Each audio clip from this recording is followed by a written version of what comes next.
السلام عليكم ورحمة الله وبركاته. ازيكم حبايبي عاملين ايه؟ اهلا بيكم مع عزة فهمي واسرار المطبخ. هنبدأ بالصلاة والسلام على رسولنا الكريم، اللهم صل وسلم وبارك على سيدنا محمد. هلت بشار الشتاء، يلا بينا في الجو دوت ندفي بطننا شوية بحبة قرص فلاحي ناشفة ودايبة في نفس الوقت، بجد هايلة وهتعجبكم قوي. هتنفعكم جنب كوباية شاي بلبن في الفطار او بالليل جنب كوباية شاي. يلا بينا مع سر جديد من اسرار مطبخي ونشوف هنعمل القرص دي ازاي. انا هنا معايا 2 كيلو من الدقيق، ماشي، وكمان معايا معلقه ملح، وهنا بقى معايا انا اللبن اللي انا مطلعاه من السمنه، كان عندي في الفريزر فانا بطلعه بعمله بالهاند بلندر. ومعايا نص كوبايه سكر ومعلقه ملح وباكو خميره. والسمنه دي سمنه فلاحي انا عاملاها من القشطه زي ما وريتكم قبل كده، الطريقه موجوده على القناه بتاعتي. انت عايزه تعمليها باي حاجه، السمنه اللي انت عايزه تعمليها بيها اعمليها بيها، ماشي. انا هنا بقول لكم انا بحط كوبايتين سمنه وكوبايتين زيت، يعني انا ال2 كيلو دقيق دول هحط عليهم كيلو قدام. انا من النوع اللي انا يا جماعه بحب اسيح السمنه على النار، كمان اقدحها مش اسيحها، بحب اقدحها على النار، لان لو القرص قعدت معاكي فتره طويله شويه ما يجرالهاش اي حاجه. فانا هنا بعاير معاكم السمنه ديت المج بتاعي دوت عامل ربع كيلو، بستخدمه على طول في المعجنات بتاعتي سواء كحك بسكوت اي حاجه، ماشي. ولو عندك ميزان يبقى خير وبركه، يبقى بنستخدم على الكيلو نص قدام، ودول 2 كيلو هنستخدم عليهم كيلو قدام.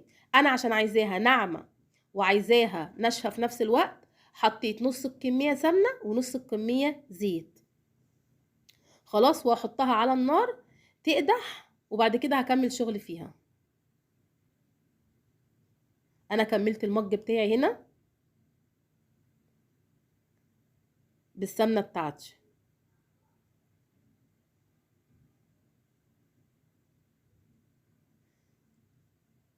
زي ما قلت لكم السمنه اللي انتوا عايزين بتحطوها تحطوها، عندك نيوزيلندي، عندك فلاحي، عندك اي حاجه اعمليها، ماشي. هنا برضو هنزل بالكوبايتين الزيت بتوعي، ده زيت تموين برضو، زيت عادي جدا، لان انا كده كده هقدحه على النار، وهحطه على النار عشان خاطر يقدح، ماشي.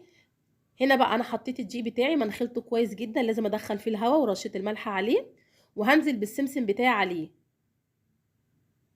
انا بحب احط السمسم كده واقلبه فيه. واهم حاجه زي ما قلت لكم لازم تمنخلوا الدقيق، لازم تدخلوا له هواء. هنا بشوف كميه السمسم اللي ناقصه وبكملها، خلاص. هنا السمنه بتاعتي كانت قدحت، وايه وهقلب كده الدقيق، وهعمل حفره وهنزل حبه حبه، خلي بالك عشان السمنه ايه سخنه. بصوا بتطلع دخان ازاي، ومعايا كده بالمعلقه الخشب بتاعتي بقلب، انزل حبه حبه وبقلب. انا كده ببسها بالمعلقه، مش هينفع ابسها بايدي خالص عشان خاطر سخنه. هبسها واحده واحده بالمعلقه لحد ما تبرد، بعد كده هبس بايدي.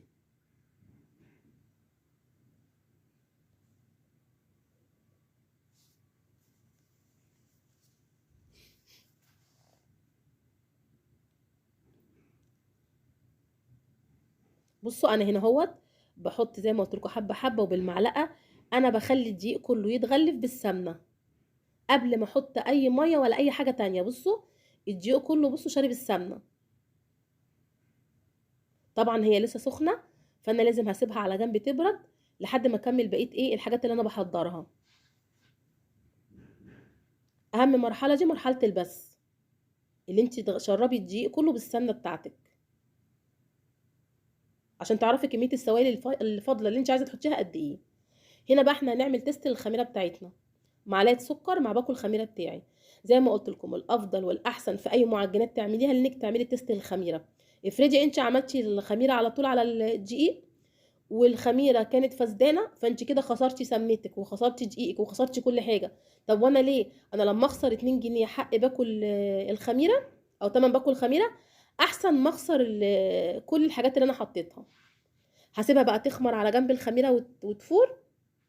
وهنا انا حطيت نص كوبايه السكر على اللبن بتاعي، انت ممكن تحطي رايب، ممكن تحطي زبادي، ممكن تحطي لبن عادي، ممكن تحطي لبن قاطع تضربيه في الخلاط وتحطيه. ها، ممكن تعمليها بميه بس.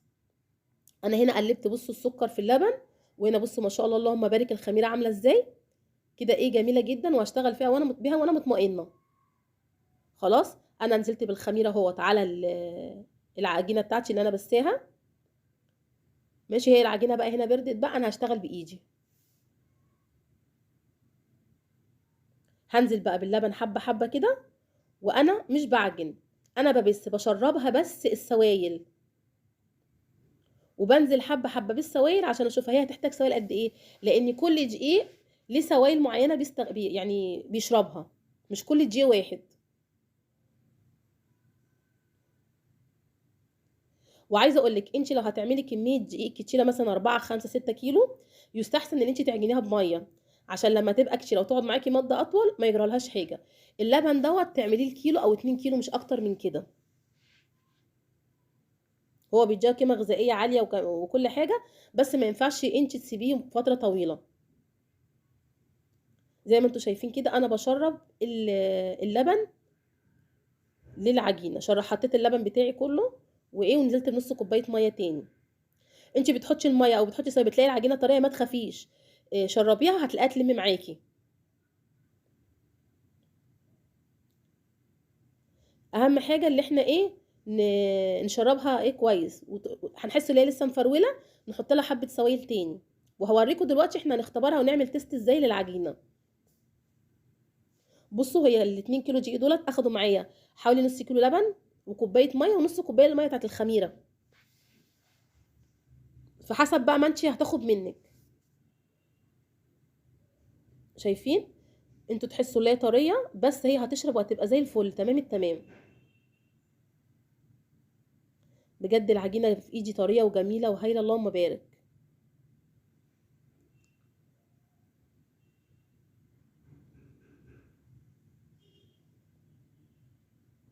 بصوا بقى انا هختبرها ازاي.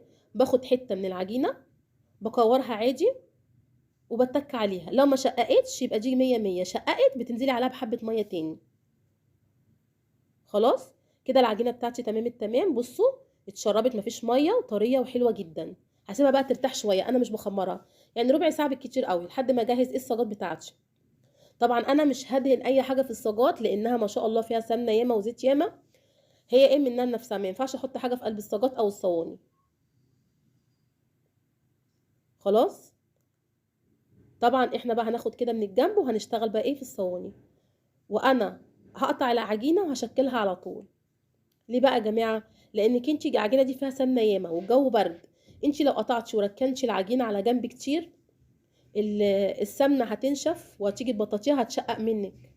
لكن وهي لسه سخنه كده، كل اللي تقطعيه شكليه على طول. انت لما تسيبيها متشكله في الصواني والصاجات، احسن ما تسيبيها عاملاها كور وركناها على الرخامه. لا انا هنا هوت هعمل كور وهشكل على طول حاجه حاجه كده هوت، عشان تحتفظ بشكلها الحلو، وتبقى من فوق الوش ناعمه وما فيهاش اي تشققات، وكمان تبقى طريه معايا وسهله للتشكيل، ما تبقاش السمنه بقى نشفت فيها، لان انتوا عارفين الجو برد، والسمنه طبيعي في الجو البرد ده او اي حاجه بتمسك بسرعه.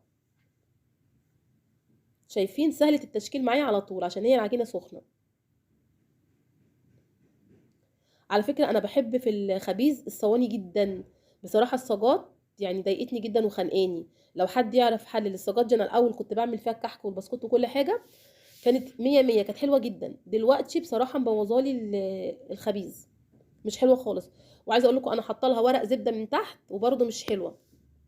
فانا مش عارفة لها بقى حل، عايزة اسأل بتوع الافران هما ازاي بيخلوا الصاج يفضل فترة طويلة، يعني ايه كويس وما بيحرقش. انا على ما اعتقد هما بيسيبوه بقى يتحرق مش بينضفوه، احنا عشان بنغسل باستمرار بنخلي الصاج يخف. خلاص انا هنا هقطع برضو على قد صينية تانية وهشكلها قدامكم. بصراحة من الحاجات الحلوة جدا اللي انا بحبها طول السنة اعمل قرص اعمل بسكوت، هو الكحك اللي مش بعمله. بينفعنا في الفطار الصبح حاجة خفيفة.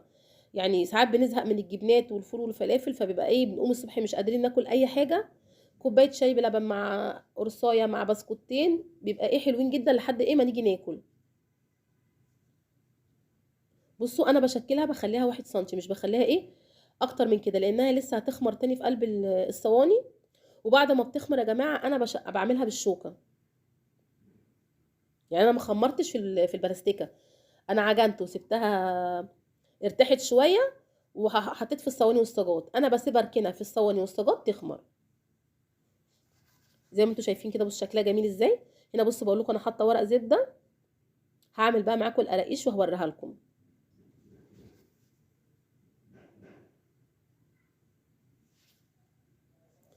هنا بصوا انا جايبه العجينه بتاعتي، خدت كميه كويسه وهبططها على الرخامه برضو، هخليها 1 سنتي. هنعمل بقى ايه، حبه قراقيش.